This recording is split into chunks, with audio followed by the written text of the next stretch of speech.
Dostojno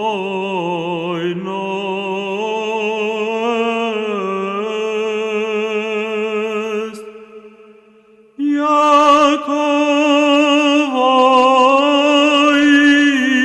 истина. Почитувани гледачи, се наоѓаме во православниот храм Свети Великомачени Ѓорги во Кучани. Денеска ќе разговараме со ѓакон Димитар Арсовски, кој подетално ќе ни објасни околу празнувањата на празникот Свети Трифун и празникот Свети Валентин.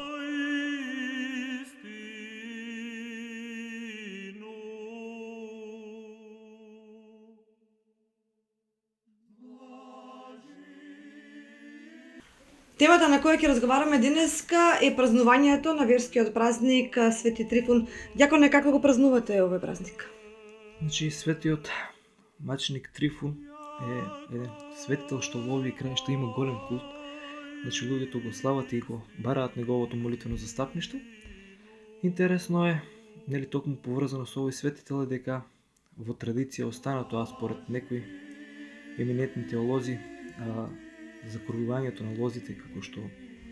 нели се практикува на овој ден, луѓето кои што имаат лозија со нели благослов и молитвено застапништво на свештенството, да ги закриват своите лозија со нели со желба, со молба кон Бога, лозето да даде поголем плод. Оваа традиција во овие краишта е уште од давнина, немаме некои бележани нели споменици пишани кои што може да ни потврдат кое време се појавува, но темелејќи се нели на искуството и некажувањето од постарите верници, таа традиција е од многу поодамна, а според, како што реков, некои теолози, таа датира некаде дури од првите векови на христијанството, бидејќи луѓето во тоа време биле многобожци, значи имале култ кон многу богови и со цел да се отргне култот кон нели богот на виното во грчката митологија Дионис, кој што според некои податоци кои што нели не знаеме дали се точни, се славил токму на овој ден. И за да се отргне тој незнабожички култ кој што се славил со опивање, со блудствување, па дури со принесување на човечки жртви, токму од Светиот Трифун, нели славејќи го денот на Свети Трифун, луѓето за да го, односно црквата, борејќи се против таквите душепогубни учења, на тој ден почнала нели да ги закројува лозата со, значи, на целиот тој празник, на целата таа манифестација да даде една христијанска димензија, каде што нели нема да се празнува празникот во оној незнабожички стил, туку токму да се даде, како што реков, една христијанска димензија, односно да се бара молитвено застапништво на Бога, нели, а се со цел безболно да се отргне култот кон или богот Дионис. Истиот тој ден се верува дека и денот на влюбените Свети Валентин, и овде кај нас се почесто и се повеќе и повеќе го празнуваат и тој празник. Значи, медиумите го направија своето и му дадоа едно големо значење на овој празник, значење кое што, да бидем искрени, не е познато на православната традиција, на православното предание, а исто така и во традицијата на македонскиот народ. Значи, настана една голема фама околу тоа кој е Свети Валентин, дали е наш, односно православен, дали е светител кој што е од редот на католичките светители. Значи, интересна е целата таа приказна околу нели начинот на прославување на Светиот Валентин. Ќе пробам накратко да објаснам како дошло до нели денешното славење на овој светител. Значи, Светиот Валентин е светител кој што е познат нели на православната традиција, неговото житие е запишано дури во Охридскиот пролог. Значи, тој е светител кој што живеел некаде околу 4 век во градот Интерамни во Италија. Значи, гледано историски, се до нели големата схизма, расцепот на црквата, на поделбата на православни и на римокатолици, кој што се случил во 1054 година, значи сите светители кои што се признаени до 1054 година, спаѓаат во редот и на православните и на католиците, па знаејќи го нели времето во кое што живеел и действува Светиот Валентин, тој светител е познат и на православната традиција, значи не е како што се вели по медиумите католички светител кој што нели не е православен. Значи живеел, како што кажа, во градот Интерамни во Италија, епископ. Има некои како да кажеме, значи податоци кои што се апсолутно неточни и православната литургика па и хертологија не може да се согласи со тоа дека тој бил закрилник на влюбените, дека извршувал нели света тајна венчание тајно врз некои парови кои што нели не сакале јавно да бидат венчани. Што се однесува, самата наука говори дека во тоа време кое што живеел нели светиот Валентин, ние немаме некаква пишана форма на света тајна венчание, значи венчавка, чин на венчавка како што ги имаме денес. Значи венчавките тогаш се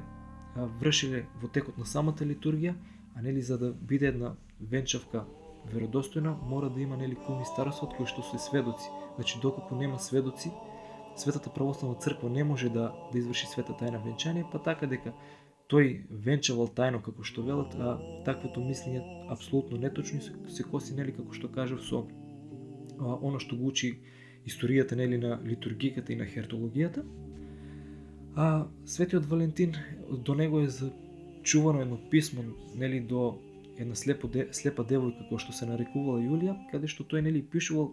за љубовта, но не за она телесна љубов која што има меѓу маж и жена, туку за љубовта кон Бога, нели за односот меѓу Бога и човекот, за тоа како човекот треба да го љуби Христос, која што нели она вистинска љубов, љубов нелицемерна која што треба да поседува секој човек кон Бога, а нели не е тоа она еротска љубов како што е прикажано нели по медиумите и по некое, немам ти поем какво предание кое е дошло до нас, и дека треба да се велича љубовта. Нели знаеме дека на овој ден оние што се влюбени пред се, јас би ја нарекол ова некоја приказна за тинејџери кои што нели се на почетокот на својот љубовен живот, кои што ги ја искусуваат убавината, но и горчината нели на љубовта, а и сакајки да нели да остават трага дека имаат љубов кон својот партнер, нели на овој ден поклонуваат, подаруваат секакви подароци, мечиња, парфеми. Нели гледано здраворазумно и пред се рационално размислувајќи, ниту еден човек нема потреба, значи да дава подарици токму на еден одреден ден, бидејќи Бог создал 365 дена во годината, денови каде што секој ден треба на нашите близни, без разлика дали се нели девојки, момчиња, дали се сопруги или сопрузи, треба секојдневно ние да покажуваме својата љубов, додека нели навистина апсурдно е токму на еден ден да искажуваме љубов, и мислам и самото изненадување губи смислата, бидејќи сите оние да речеме што паѓаат на таа љубовна романтика очекуваат нели подароци и слични работи, па така оној момент на изненадување се губи. Знаеме дека тоа не би можеле да речеме дека ни е наметнато од западната култура, која што култура де факто искомерцијализирана, и сведочејќи нели по луѓето што живееле таму, што виделе како се одвиваат работите, таму буквално празниците се искомерцијализирани и луѓето живеат нели за празниците не да ги празнуваат како ние што ги празнуваме литургиски, туку буквално одат во гифт шоповите, купуваат безброј подароци, буквално така се празнува, значи сите тие празници има добиено некоја комерцијално значење, но она духовна димензија изостанува. Да се навратам, значи не можеме да речеме дека ни е наметната, туку буквално ние ја пречекавме, како да кажам, со широм отворени порти, нели примајќи како, пак ќе кажам, љубовна романтична приказна, која што нели не е во склоп со преданието на православните. Сега овде се нели поставува, како што кажав, дека неговиот спомен се слави во август, се поставува прашањето нели зошто кај католиците се слави на овој ден, односно на 14 февруари. Значи хертологијата ни сведочи дека уште во раната црква во првите векови, значи после упокојувањето на светиот Валентин и нели прославувајќи се, венчувајќи се со светителски маченички венец, во тоа време уште нели како што кажав и за светиот Трифун владеело незнабоштвото, значи луѓето имале многу богови, посебно во римската култура, и токму на 14 февруари имало се чествувал празникот Луперкали. Етимолошки гледано зборот Луперкали доаѓа од латинскиот збор лупус, што значи волк, празник кој што бил во чест на волчицата која што ги хранила нели Ромул и Рем според нивната митологија и нели која што ги одгледала основателите на градот Рим. Се чествувал тој празник и значи за жртва тогаш од нели жрецот, не знам божечкиот, многу божечкиот свештеник, не знам како да го наречам, било принесувано за жртва едно козе или јагне кое што нели знаеме дека е умилена храна на волците. Откако му била вадена, нели расечена утробот и органите вадени,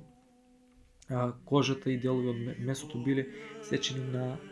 ситни лентички кои што ги нарекувале февруа. Значи најверојатно таму доаѓа и нели месецот, името на месецот февруари. И тогаш двајца голи момчиња премачкани со крвта од жртвата трчале нели низ целиот град со кожичките враце, премачкани со крв и ги удирале луѓето кои што нели случајно наидувале. Ударот од голите момчиња бил сметнат за голем благослов, за не знам, за љубов, за плодност. Вечерта, значи празникот завршувал во класичен римски стил, нели, со пијанка, блудство и нели принесување на жртви. Во спомените е зачувано дури оделе до таму што принесували жртви нели новороденчиња, бебиња, а исто така и девици. Со цел нели да се оттргне тој буквално нечовечки начин на славење и на величење на волчицата која што ги нели одгледала браќата Ромул и Рем од страна на брајки Модус, нели како што кажав безболно сето тоа да биде. Брајки Модус од страна на западната црква, која во тоа време нели исто сме били христијани без поделба на православни и римокатолици, прави преместување на празникот на Светиот Валентин, значи со цел да се оттргне таквиот начин на љубов со блуд, значи да се даде една христијанска димензија на љубовта кон Бога, нели како што напоменав претходно дека Светиот Валентин праќал писмо до слепата Јулија каде што зборува за љубовта кон Бог и се со цел нели да се полека да се истисне тој култ кон волчицата и нели на овој празник да се даде христијанска димензија, значи таа власт ја имат црквата да ги преместува празниците за да се искоренат некои души погубни обичаи и традиции, такво е нели празнувањето и со Божик и со некои други празници. И полека нели но сигурно овој начин на славење е истиснат од страна на православието, но нели веќе кога влегло во традиција, Светиот Валентин се слави во западниот свет на 14 февруари, денот кога што нели го славиме ние споменот на Светиот великомаченик Трифун, додека во Охридскиот пролог, како што кажав, Светата православна црква го слави во месецот август, мислам дека беше на 12 август, на 30 јули по стар стил. Значи кој сака да го прочита житието на Светиот Валентин, може тоа неговото житие да го најде, како што кажав, во прологот, а исто така нели на страната на Македонската православна црква mpc.org.mk и на една страница која што е нова, православие.mk, значи ќе кликне на датата на 12 август и може да го прочита нели житието нели поопширно што правел Светиот Валентин, како пострадал, неговите нели чуда по смртта. Тоа се мислам и со самото прочитување на житието ќе види дека апсолутно нема никаква врска со тоа што ние денес го правиме. Еве кај нас на овој ден младите веруваат дека треба овој празник да се прослави со пиење на вино и да се опијат. Дали е тоа правилно? Значи, кога се слави овој празник, како што посочив пред некое време, се појавуваат две струи, значи едни кои што се полиберални, значи они што го слават и Светиот Валентин, а други кои што се поконзервативни во наводници, кои што се држат строго кон православието, кои што нели пак ќе кажам во наводници, бидејќи велат дека овој празник треба да се слави со пиење на посебно на црвено вино, значи со пиенка, со седенка, со забава. Светата православна црква, значи има изградено еден систем, еден модус кој што е литургиски и славењето на Бога, на светителите и на небесната хиерархија на ангелите се слави значи литургиски со света литургија. Се што е, да речеме, надвор од светата литургија е второстепено, некои работи, да не речеме, дури се непотребни, а и непознати на православието. Значи, токму исто и со славењето на Свети Трифун. Значи, најжално е тоа што се дразнат кога зборуваат за Трифун. Гледаме, нели, по социјалните мрежи, по Facebook, по Twitter, по дури по оние форуми, баш спремајќи се, подготвувајќи се вчера на еден форум, да не го нели именувам, зборува јас ќе го славам Свети Трифун пијаница. Значи, за историјата, житието сведочи дека светиот нели маченик Трифун не бил пијаница. Доколку некој е пијаница, тој не може да го носи епитетот светител. Значи, и самото Свето писмо, Светиот апостол Павле во едно од посланијата вели дека нели за пијаниците не е возможно да го здобиат Царството Божјо. Нели наредува при тоа кажувајќи ги другите категории на гревови кои што нели го спречуваат тој пат кон усовршување, уподобување кон Бога и нели како круна на се здобивањето на Царството Божјо. Светиот Трифун ниту бил пијаница, а како што кажав, нели неговиот спомен се слави токму со поради истиснување на култ од нели старогрчката митологија, ниту пак работа од лози. Значи тој бил сиромашно дете од нели да речеме скромна фамилија, кој што бил чувар на гуски. А сето она што се нарекува, што го нарекуваат пијаница е навистина нас како црква. Кога зборувам како црква, не зборувам за нели за храм, за објект, за ние што сме вработени, условно речено нели во храмот, туку зборувам како црква се подразбира целата онаа заедница на луѓе кои што веруваат во Исус Христос и бараат негово нели молитвено застапништво. А сега тоа како црква нас не ржалостува, бидејќи да дадеш на некој човек епитет дека пијаница е навреда, значи за дори да вистина да е пијаница и да е најголем грешник, а тоа да го речеш за светител, за нели според учењето на црквата во Бога нема мртви, туку сите се живи, посебно за она небесна хиерархија, ангелски за светителите кои што представуваат небесната црква, значи во тој ред спаѓа и светиот маченик Трифун кој што буквално светителите стоат пред престолот Божи и цело време се молат за спасение за нас луѓето, нели имаме молитвено застапништво и закрила, значи за некој што се моли за нас, ние да го навредуваме со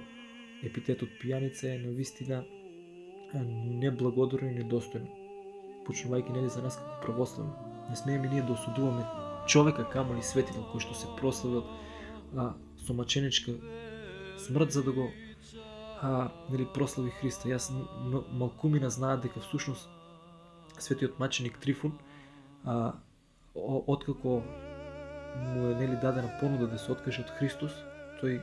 рекол дека подобро ќе го загуби животот отколку да нели да се откаже од верата во Христа. Бил многу сурово мачен, па дури и самата негова смрт била сурова, според житието и според нели предението кое што дошло до нас во пишана форма. На неговите нозе му биле пробушени со клинци кои што биле свиени, а за раците врзан за конј и така нели конјот бил пуштен да трча, а светиот маченик Трифун да нели со клинци во нозите да трча по конјот, каде што нели веќе истоштен од претходните мачења и нели тоа што му се случувало во тој момент било навистина тешко и вложил повеќе од човечки напори, тој издивнал. Значи човек кој што маченички пострадал за верата, ние да го нарекуваме пијаница, што никаде на ниедно место не е запишано, е повеќе од недостојно. Сега, нели бидејќи во традиција влегло закројувањето на лозијата на лозите, нечестивиот човечкиот непријател и нели непријател на се што е Божјо и што е праведно демонот, во мислите на луѓето, нели, преку разни начини вметнал такво мислење дека правилно е да се нели слави Светиот Трифун со пиење и со нели опивање со седенки, начин кој што како што кажав не е правилен. Значи опивањето е грев само по себе. Значи пиењето не е грев бидејќи секој може да пие, нели секој знае колку му е потребно, значи и пиењето е благословено, но не опивањето. Значи бидејќи Светиот Јован Златоуст во неколку наврати зборувајќи за опивањето како грев, тој зборува дека постојат многу гревови, но еден од најтешките е опивањето, бидејќи човекот тогаш буквално го губи разумот и станува како несловесно животно. Века дури и животните се подобри бидејќи тие знаат колку им доволно, додека човекот претерува со пиењето, притоа нели губејќи го разумот и губејќи се себе си. Вика од најголемите страшливци се прави најхрабри луѓе, од непознаниците ги прави кумови, бидејќи човекот кога е под дејство на алкохол буквално не знае што прави. Како што кажав, значи славењето и на Светиот Трифун треба да е литургиски, значи да бидеме присутни на светата литургија, да се молиме за телесно здравје, за душевно спасение, нели за потребите кои што ги имаме во тој момент, да молиме молитвено застапништво од светителот. Но нели полесно е на луѓето да седнат на некоја софра, на заедничка трпеза, отколку да дојдат во храмот, нели да станат рано во 7-8 часот и да се молат и нели место да прибегнуваат кон живоносниот путир, кој што нели путирот во кој што се става лозов плод вино, кој што по молитвите на свештениците и со слигувањето на Светиот Дух виното се претвора во вистинска крв Христова. Значи наместо да чезнееме, да се приближиме, да се соединиме со Христос преку нели светиот путир, преку виното кое што станува вистинска крв Христова, ние прибегнуваме кон оној нели начин на живење кој што е демоноподобен, кон припивање, опивање, пријадување и нели со сите гревови што следуваат после тоа. Значи буквално живееме посебно за вакви некои големи празници, можеме да кажеме дека сме како некоја форма на неопагани, бидејќи паганите бидејќи тие не знаеле за Христос, славеле на таков недостоинствен начин, а ние кои што сега се декларираме како прогресивни луѓе, како цивилизирани, како интелектуално многу понапредни од тогашниот свет, кои што пред се знаеме за Христос и за неговата спасоносна мисија и за евангелието и сите норми кои што ги проповеда Христос, како што е љубовта, помагањето, живењето, нели, богоугоден живот, ние слободно може да речеме дека со самото тоа представува некое откажување од Христос, значи не го правиме оно што не е Христово, туку го правиме оно што е на демонот. Значи знаеме дека е тешко да се искорени ваквиот начин на славење, но можеме барем како црква, наша морална должност е да апелираме нели таквите славења кога веќе е направено, што нели не е правилно, барем да биде во границите на некоја нормала, да не биде со опивање, со пријадување, со сите нели тие прекумерни количини на унесување на алкохол и на храна. Најдобро, како што кажав, е сите верници, оние кои што се навистина православни. Значи имаме ние верници кои што се декларираат како православни, но тоа се традиционалисти кои што нели доаѓаат, се помолуваат, оставаат некој дар, масло и мислат дека нели должноста кон Бога е овде завршена. Мислам тоа е апсолутна прелест, бидејќи Бог буквално нема потреба од ништо што е земја. Значи човекот има потреба од заедница со Бога, кој што нели од разговор со Бога кој што се остварува преку молитвата. Така да апелираме сите оние кои што нели ќе ја сватат оваа порака, да дојдат нели на заедничка молитва, да ги свештенството и нели верниците со заеднички да ја упатат молитвата кон Бога и да попросиме молитвено застапништво од светиот маченик Трифун, за нели Бог кој што вели каде што се двајца или тројца собрани во мое име, секако молитвено и јас сум со нив. Бидејќи Бог, неговиот дом е храмот и местото каде што нели се упатуваат молитвите треба да биде храмот, литургијата и како врв нели на нашето уподобување и живење во Христа преку пост, молитва, покаяние, созерцание, размислување за Бога, нели достојно да пристапиме кон светиот пут, односно кон светата тајна. Причест за преку причеста, нели да се соединиме со Бога. Значи ли тоа дека треба се повеќе вакви контактни емисии да се реализираат за да се објаснува еве за секој празник, бидејќи се помалку и помалку се луѓето запознаени околу Значи, празниците? црквата, незиниот начин на делување е, можеме да речеме, пасивен. Значи, ние не сме, нели, како, да не бидам лошо сватен, како некои од, нели, некои други црковни организации, кои што одат, нели, од врата на врата, делат литература. Значи, Бог на сите ни дал слободна волја. Да се нарушува слободната волја на една индивидуа, според православното гледање е и поимање е греф. Значи, секој оној кој што сака да се запознае со вистинската вера во црквата, слободно може во било кое време да дојде да поразговара со свештенството, а во склоп на нашата просветно-мисионерска мисија на ниво на епархијата се преведуваат, се издаваат книги со теолошка содржина, се дели списанието Троичник, кој што е периодика кој што излегува 4 пати во годината, како што кажав, се дели литература. На Facebook страницата на Светиот великомаченик Ѓорги Вукочани секојдневно се споделуваат текстови со богословска, со теолошка содржина, а исто така работи блогот Богоподобие во склоп на оваа мисија, каде што се преведуваат и се пласираат како информации, така и текстови за да се градиме во како да кажеме, значи морално да се изградуваме како морално христијански личности, да ги осознаеме светите тајни и сето она спасоносна наука која што ни ја дал Христос преку апостолите, преку светите оци, која што е зачувано во таа форма се до ден денес, која што се негува во православието и се шири. Значи, контактните емисии се за поздравување, бидејќи има луѓе кои што не се во можност да доаѓаат многу често во храмовите поради семејни обврски, работни обврски.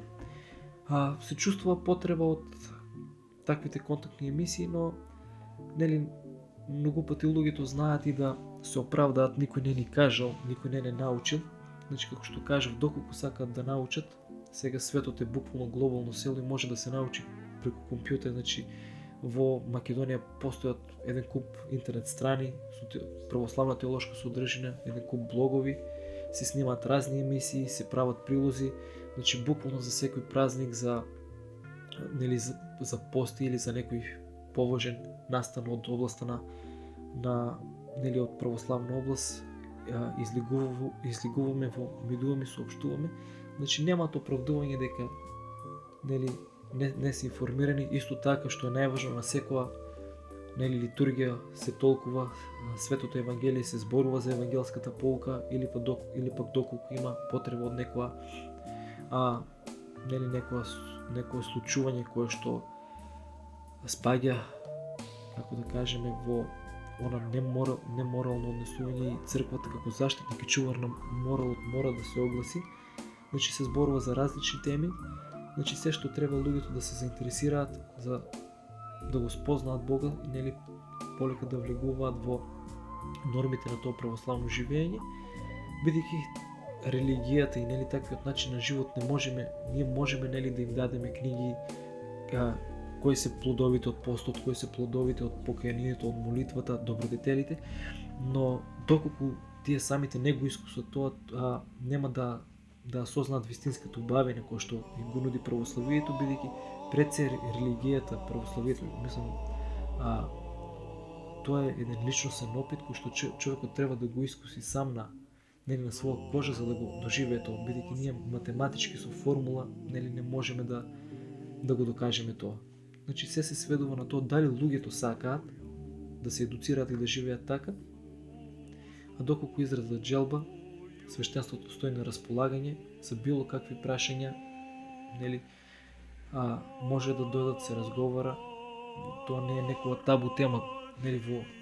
периодот кој што беше пред, нели, Македонија да биде самостојно, живеејќи во тој комунистички систем, многу вредности,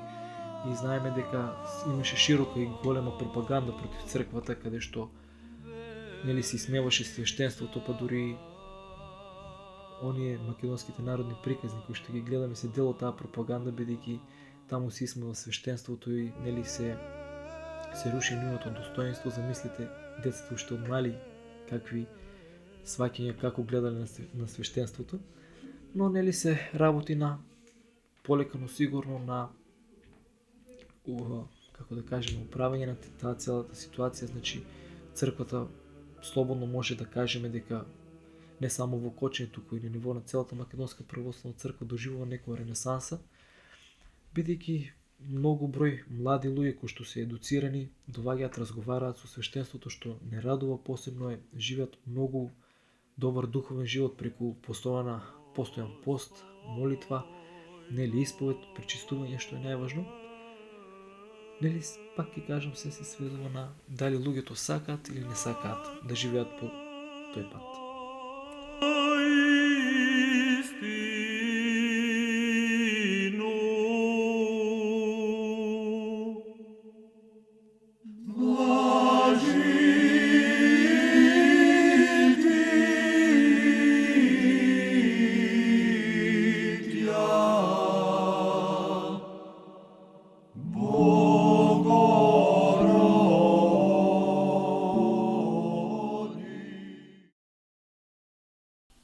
Ова беше разговорот со ѓакон Димитар Арсовски. Ви благодариме за вниманието со кое не следевте. Останете со нашата програма.